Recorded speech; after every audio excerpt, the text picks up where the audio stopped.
ఒక వ్యక్తితో అవసరం ఉంటే ఎంతవరకైనా కాళ్ళు పట్టేసుకోవడానికైనా రెడీ అయిపోతున్న ఈ సమాజం అవసరం తీరిపోయిన తర్వాత జుట్టు పట్టుకొని రోడ్డు మీదకి ఇచ్చే మనుషులు బహుశా చాలామంది ఉన్నారేమో.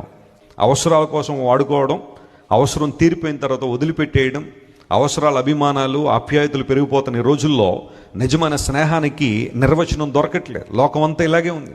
ఎన్నోసార్లు పేపర్లో మనం చూస్తున్నాం, లేదా ఇప్పుడు సోషల్ మీడియాలో ఎన్నో కథనాలు వస్తూ ఉన్నాయి.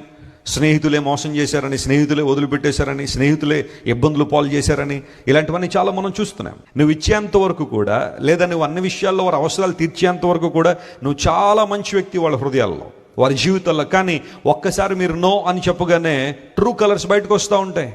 లోకం అంతా నేను విడిచిపెట్టే సమయం ఒకటి రావచ్చేమో. నువ్వు బాగా ప్రేమించే బంధువులు, తల్లిదండ్రులు, పిల్లలు, లేదా అంతవరకు కూడా స్నేహితులు అని చెప్పుకున్న వారు కూడా ఒకనొక పాయింట్లో నేను వదిలిపెట్టి వెళ్ళిపోవచ్చేమో. కానీ ఏ true friend will never leave you. నిజమైన స్నేహితుడు విడువకి ఏం చేస్తారట? ప్రేమిస్తాడు అనే సామెతల గ్రంథంలో కూడా మనం వచ్చినట్టు మనం చూస్తాం.